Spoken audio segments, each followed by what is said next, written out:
So good morning, everyone. I'm Officer Kenneth Forrest, a spokesperson for the Aurora Police Department. We are holding today's press conference to provide updated information about the 1984 cold case murders of the Bennett family and Patricia Smith. We have several speakers, starting with Chief Nick Metz of the Aurora Police Department, Chief Dan McCasky with the Lakewood Police Department, Director John Camper with the Colorado Bureau of Investigation, District Attorney George Brauchler of the 18th Judicial District, and District Attorney Pete Weir of the 1st Judicial District. There's going to be some information provided about this incident or these incidents, and we're asking anyone who has any information to contact. We have 2 tip lines. So our first tip line will be for the Aurora Police Department, and that number will be 303-739-6400. And the second number will be for the Lakewood Police Department tip line, and that number will be 303-763-6800. These are 24-hour tip lines. We are asking everyone to hold their questions until the end. Chief Metz. Thank you. Good morning. Just shy of 4 years ago, I arrived to Aurora from Seattle, and one of my first orders of business was to ask our major crimes unit to give me a rundown of any cold cases that we had in process. And this was one of the cases that they provided information to me. And I remember this case very specifically at the time because it was really reminiscent of a case that I responded to as a young officer in the 80s in Seattle. It's an unrelated case, but nonetheless a case that obviously stuck with me. And so hearing this particular incident, it was one that I knew obviously was something important that we continue to push forward on. It was obvious that our detectives, those who were on the case still and those who had retired, it was a case that they were not giving up on and were continuing to move forward on. It was obvious that this case haunted our detectives and officers who responded that night and who continued to work forward on processing and investigating. It was a case that haunted the families and the victims to the core. This is why, as we are preparing this press conference today, that we have asked not only the detectives who have continued to work this investigation on a regular basis to be here with us today, but we've also asked our retired detectives to be here, because this is a case, as I've said before, was something that shocked the conscience of our community and something that our detectives, retired and current, were not willing to give up on. Detective Steve Connor from our Major Crimes Unit, who investigates many of our cold case investigations, has stuck with this for quite some time. And even in conversations I had had with him prior to this, he would always say this was not a case that he was going to give up on before retiring. To the point where he actually even helped create an investigatory TV show with Paul Azan called On the Case, not that long ago.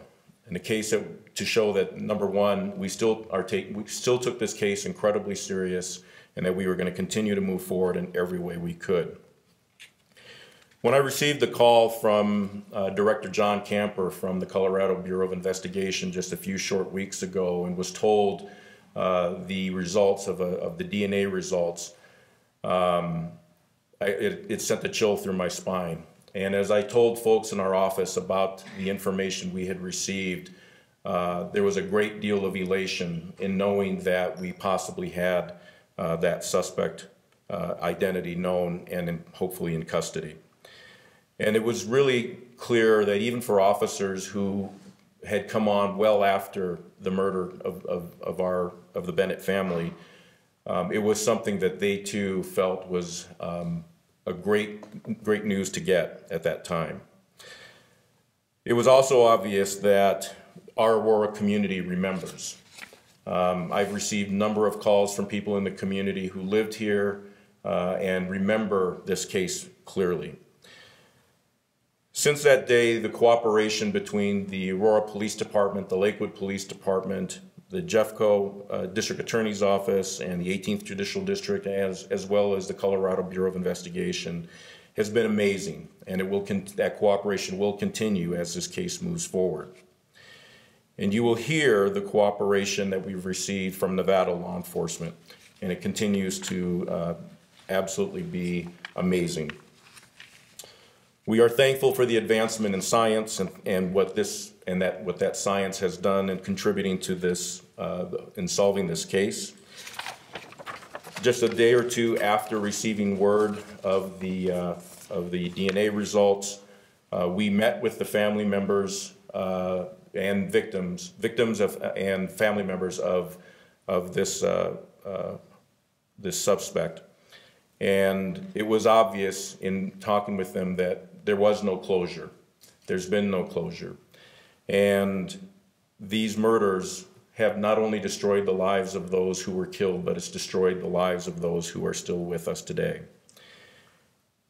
Our hope is that even though we will never really be able to bring closure to these families, we hope that they will feel a sense of justice and be able to heal just a little bit more. And we, as the Aurora Police Department, and I know as the Lakewood Police Department, as Chief McCasky I'm sure will say, is that we will continue to support our victims through our victim services in whatever capacity they need. I would like to now ask Chief Dan McCasky of the Lakewood Police Department to please come up and say a few things. Thanks, Chief Metz. Good morning, everybody. I'd like to begin by thanking the members of the Lakewood Police Department, the Aurora Police Department, the Colorado Bureau of Investigation, the 18th Judicial District, and the 1st Judicial District for their efforts to pursue justice for these vicious homicides. Every law enforcement country in this country has cases such as this that really haunt them, these cold cases. And this was one of those cases that haunted the Lakewood Police Department, and I know, as Chief Metz said, the Aurora Police Department as well. You know, even though many of our detectives that are no longer here at the department have retired or since passed away, we have never forgotten this case. We've never forgotten these families, and this arrest will really it won't bring back any of our victims. It won't change this tragedy, but it means a lot to these families and our organizations. Hopefully today starts another chapter in the lives of the Bennett family and the Smith family. You know, as I said, it won't bring back the family members. Nothing can ever undo this terrible tragedy, but hopefully we begin a sense of healing, a sense of peace, and maybe a sense of justice. And throughout this difficult journey that we have ahead of us, we will be with these families every step of the way. That's our commitment to these families, and to see that this case is finally finalized and that there is some justice. The Smith family will also release a statement later today regarding this case. And I'd just like to conclude by telling our communities, the communities of Aurora and Lakewood, that your police officers, your public servants are dedicated to solving all of the cases that come our way. And we never forgot this case even 34 years later. And I think that's a testament to the professionalism of both the Lakewood and the Aurora Police Departments. It's challenging, it's difficult, but we don't forget these cases. And they have a place in our heart. And hopefully we will bring justice for these families. And I'd like to introduce John Camper, the Executive Director of the Colorado Bureau of Investigation. Thank you, Chief. Good morning. I'm John Camper, Director of the Colorado Bureau of Investigation. I want to provide you with a brief timeline of the steps taken by the Colorado Bureau of Investigation, which ultimately led to a positive DNA match in these cases. Keep in mind, please, also that this information also appears in the affidavits that have been shared with you as well. Evidence from both the Smith homicide and the Bennett homicide was initially submitted to the CBI on January 17, 1984. As you likely know, that was before DNA began to be widely used in criminal investigations. In 2001, a DNA profile was first obtained from evidence in the Bennett case. That profile was uploaded into CODIS, which is the Combined DNA Index System, which is an FBI database of DNA profiles from throughout the nation. Work continued for many years, and in 2010, based on multiple items of evidence that were submitted for further DNA testing, the CBI was able to develop a DNA profile of the suspect in the Smith homicide. Equally important, scientists were able to establish that that profile in the Smith homicide matched the DNA profile that had been obtained 9 years earlier in the Bennett homicide, confirming a link that investigators had long suspected in those cases. Fast forward, if you will, to 2018. In early July, the Nevada State Database forensic staff entered buccal swab results from Mr. Ewing into the National CODIS database. The CBI does a nightly search of that database to all of our cases, and on the following day, we recognized that a CODIS match was made between the buccal swab of convicted offender Mr. Ewing to the forensic samples from the Bennett case. And of course, as I mentioned a moment ago, the CBI had already established that that profile from the Bennett case matched that of the Smith case as well. Within about a week, after additional verification work by CBI scientists, a confirmation of both matches was made with the name provided by the Nevada State Database. We arranged for a conference call, as mentioned by Chief Metz, with the law enforcement partners that are represented here today, and subsequent follow-up has led our partners to the events of today. Before I close, I too want to take a moment to first say how proud I am of the CBI scientists, both past and present, who have put so much work into this case over the last 34 years. More important, let me say also how proud CBI is to be part of the outstanding team represented here today of dedicated investigators and law enforcement partners who never for a moment backed away from their effort to seek justice in these cases. So let me next introduce District Attorney George Brauchler of the 18th Judicial District.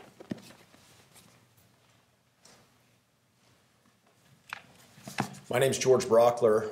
I am the District Attorney for the 18th Judicial District. That includes Arapahoe County, where you are right now, and where this crime was committed, and Douglas, Elbert, and Lincoln counties.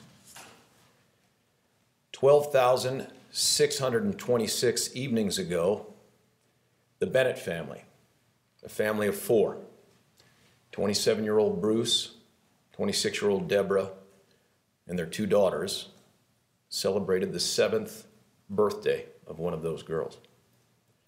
At that birthday celebration was Bruce's mother, Connie. Next day, Connie came over to the house to discover that the family had been reduced to one, the 3-year-old, who was still alive but suffering serious injuries.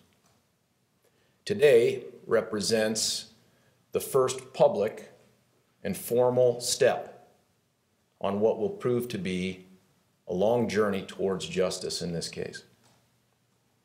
Now, if we're going to achieve justice in this case, as with all cases in our system, it is important that I tell you, and I tell you it is important that you report to the public, that no matter what you hear here today, no matter what you discover on your own, no matter what you read in this affidavit, that this individual is presumed innocent and must be presumed innocent until such time as he may be convicted beyond a reasonable doubt. This is one of 200 unsolved murders that I inherited when I became the district attorney here.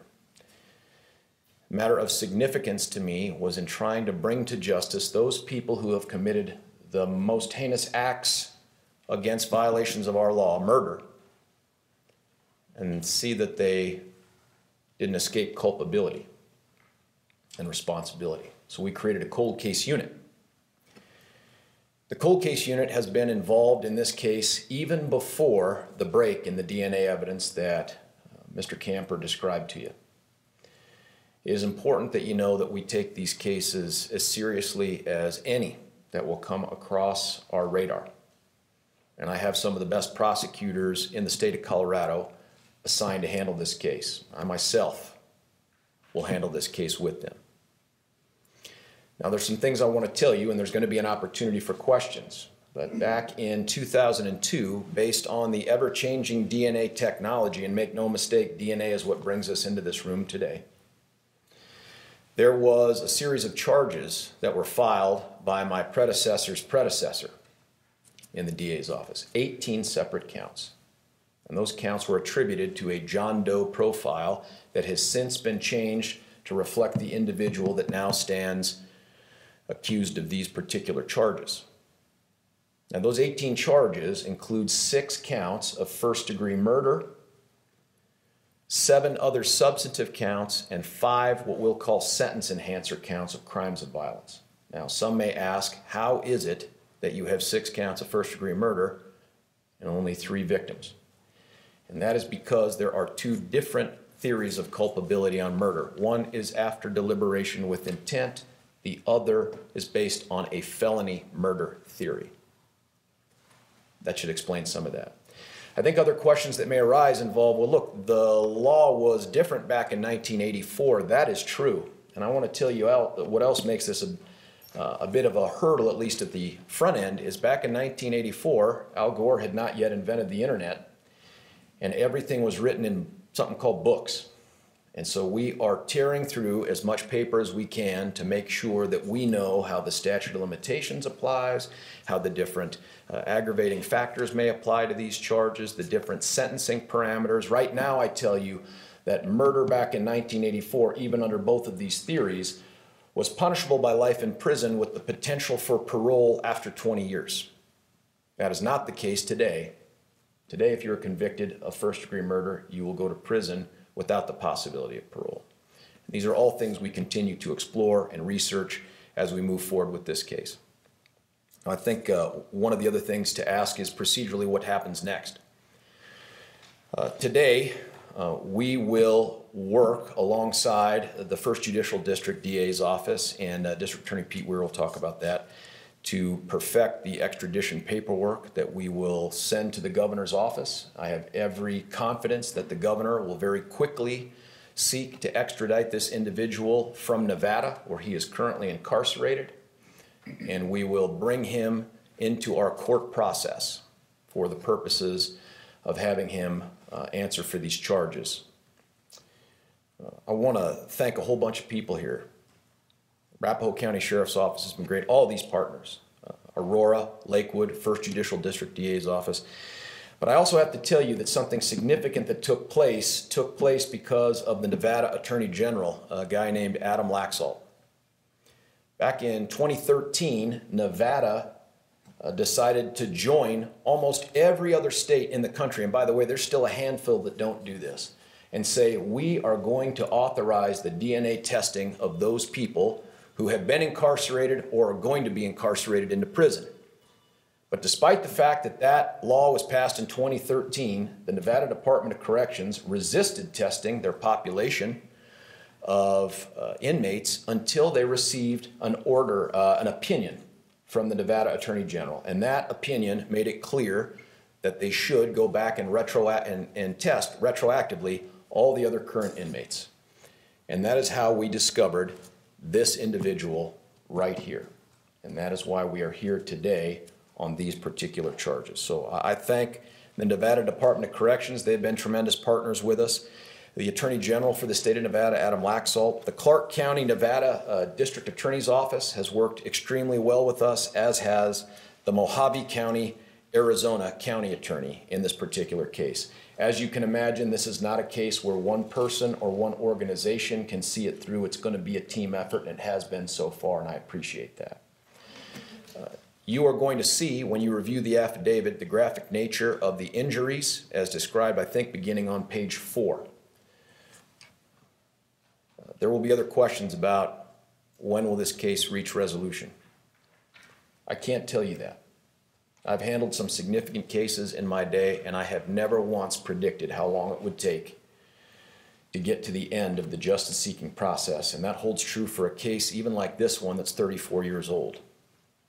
but I promise you that we will do everything we can to uphold all the rights of the accused in this case, but also vigorously pursue justice on our end. Now, there's going to be an opportunity for questions, and I'll hang around for that, but it is my pleasure, honor, to introduce to you my former boss and also the district attorney for the 1st Judicial District, Jefferson and Gilpin Counties, Peter Weir.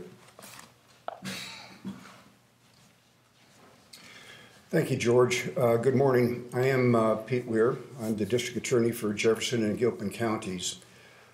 I want to start by reiterating what George just said with respect to where we are in the process, but also what the law provides. At this point, the bringing of charges against any individuals, including Mr. Ewing, affords that individual the presumption of innocence. And the bringing of charges are mere allegations, and that presumption of innocence remains with any defendant unless and until all charges or any charges are proven beyond a reasonable doubt. January 10th, 1984, Patricia Smith was at her home in Lakewood. It appears she was having lunch, and that lunch was interrupted. She obviously met with an individual that then proceeded to beat her to death and to assault her.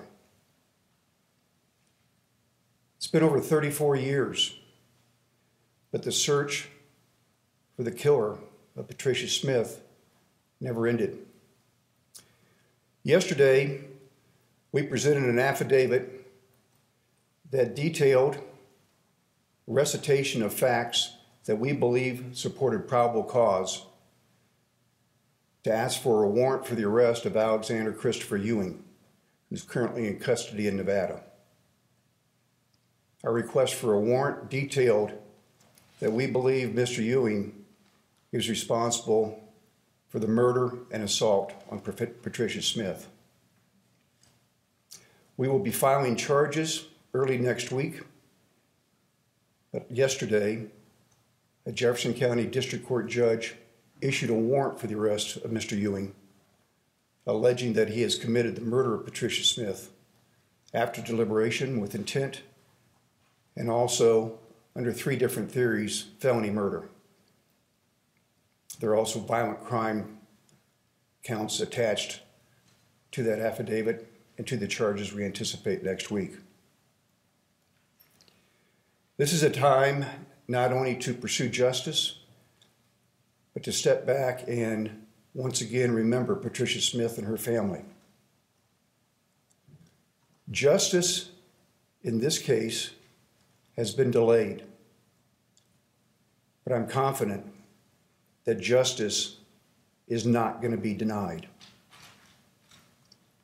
It's also a message, I think, to all family members and loved ones of victims who've gone through the tragedy of experiencing a murder that we say has turned cold. The work of the men and women and the organizations that are represented by the men and women standing behind me indicates, exemplifies, and proves that these individuals are not forgotten. The cold case victims and their families are not forgotten.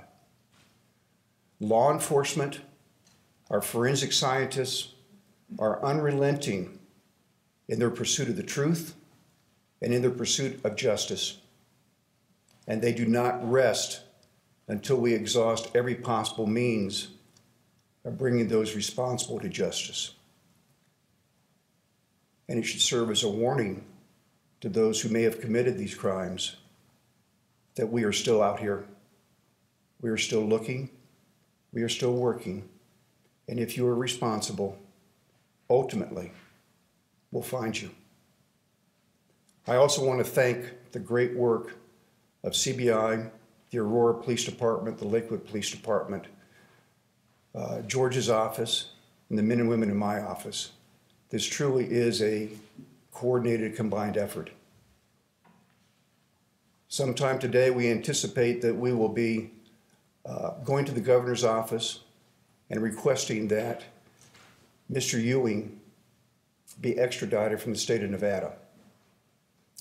Depending upon how that is handled, both by the governor's office in Nevada, and Mr. Ewing himself, this matter could take anywhere from a couple of weeks to perhaps a month or two. We just don't know. But we're going to move with all appropriate speed to have Mr. Ewing return to the state of Colorado and to exercise all of his rights and to be able to bring these matters to an appropriate resolution. Thank you all for being here today. That concludes my comments. I'm sure you're going to have comments or questions for members of the panel.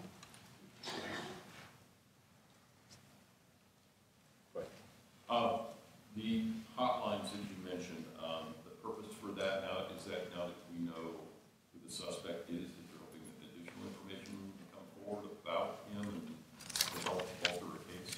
Yeah, I think just like with any kind of crime that we investigate, we always anticipate that somebody knows something. It could be just a small sighting that someone had of Mr. Ewing or who they suspect was Mr. Ewing. Any information, no matter how small or insignificant somebody may think it is, could be that one piece that could really help us in prosecuting this case. So we really are encouraging folks to call us, let us decide whether or not the information they have is usable or not. If I remember correctly, there were other hammer attacks at the time. Is it believed that Mr. Ewing is responsible, and will he be charged for those as well? We have accused Mr. Ewing of the things that we believe we can ethically proceed on. I can't tell you that we have enough evidence to proceed on those other cases, but frankly, that hotline, to the extent that we get other additional information, we will judiciously and ethically pursue that. But for right now, he stands accused of the crimes we think we can ethically prove. Can I ask that question a different way? Do you think those two earlier attacks when the sexual assault of the flight attendant, which occurred in that same period in January 1984, were committed by the same person? Do you have evidence tying them to each other? Yeah, I appreciate the question. I get why you're asking it. It would be reckless for someone in my position to speculate about that.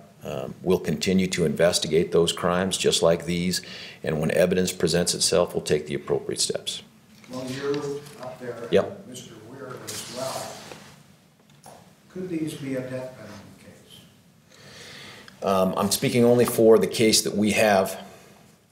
The law that applied back in 1984 did provide for capital punishment under certain circumstances. Now, I have made no decision about this, and I'm not going to rush into a decision about it, but you should know that our preliminary review of this suggests that there are 3 potential aggravators that existed back in 1984 that may apply to this specific case. That is a long lawyerly answer to yes, I think this is potentially a capital punishment case. The affidavit that will be provided to you includes, I think, a description of some of the other pieces that led to this discovery. It will include information like that on there. I don't have a detailed recollection of every single thing that landed him in a 70-year prison sentence in Nevada, but it's in that affidavit for sure.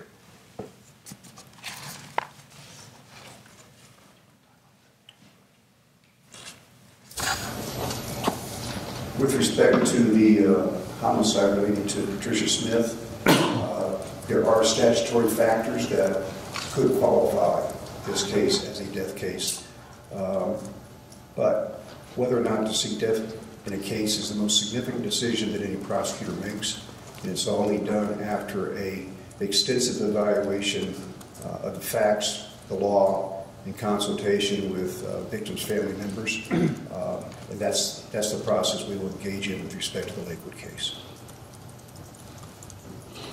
Could maybe the CBI comment a little bit more on the DNA evidence and how it's changed over the course of this case? Like what you had beginning and now? Sure. Well, you're absolutely right. DNA has gone through some major technological upgrades since the 1990s. And so throughout that time period, evidence that had either already been submitted or was subsequently submitted for DNA analysis was in many cases reanalyzed as the technology improved. And so, as you heard, that in this case, it's some of that reanalysis that finally allowed for a profile that could be placed into CODIS.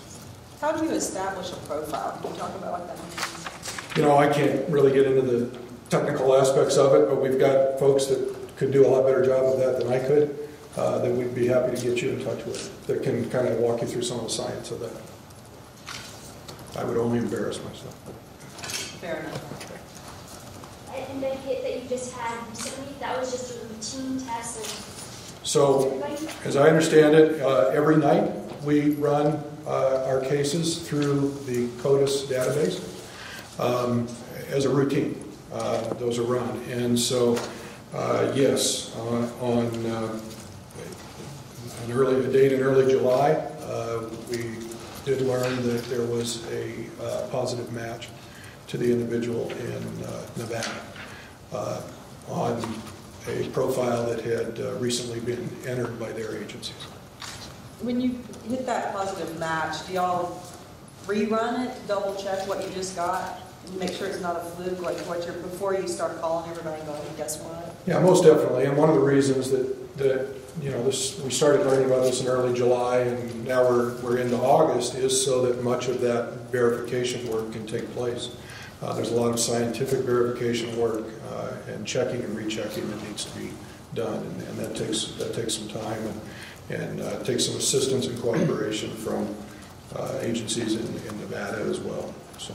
And when you do run that every night, how often do you get a hit that something matches? We frequently get hits on, you know, certainly not often on cases as monumental as these, perhaps, but we get frequent hits on cases that might be property crimes, it might be other persons' crimes, and then that information is immediately forwarded, as we did in this case, to the investigating agencies. They get that information and follow up on it from there. Was Mr. Ewing ever a person of interest in this case? I can't say. I can only speak to the CBI portion of this. Maybe Chief Metz or Chief McCasky could address that question. I think for the integrity of the investigation at this point, we're not going to be able to comment on that question right now, but thank you for it.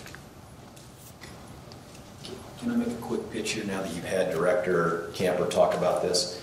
Look, to the extent that what you're recording here is going to go outside the state of Colorado, look, every state in this country has unsolved cases.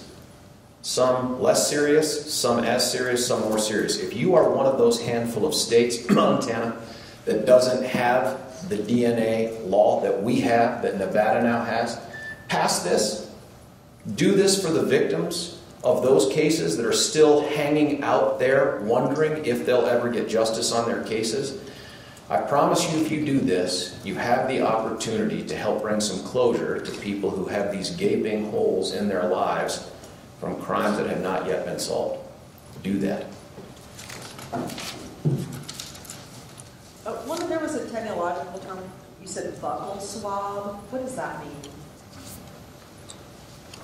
So again, I've got some scientists that can walk you through some of the specifics, but essentially that's a swab of the inside of the cheek, and based on that you can analyze that to try to obtain a DNA profile. 2 more questions.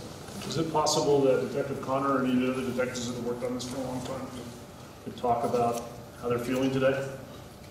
I'll do that for them. I'm guessing they're going to decline on that right now. And I think a lot of the reason why they are declining on it is not because they don't want to comment, but again, because this case is so important and there's a lot more factors that need to go move forward on this and the processes, that we want to make sure we're doing everything possible to protect the integrity of the investigation. Chief, how was the family notified and what was their reaction? So we contacted the family that was involved in the Aurora case. We hosted a meeting with them in our office. I can tell you it was, without going into detail, it was a very emotional meeting. It opened up old wounds. It brought back a lot of very horrific memories for them. But at the same time, I can safely say that they were incredibly appreciative of us reaching out to them. And again, as I said earlier, we assured them that through this process, we're going to be there for them and provide them whatever resources they may need as we move forward. Thanks. So I just want to thank everybody for coming today. If there's any further questions, you could call our respective PIOs from CBI, the 1st Judicial District, the 18th Judicial District, Lakewood Police Department, or Aurora Police Department. This is the first stage, as they talked about, for justice for the victims. So thank you, everybody.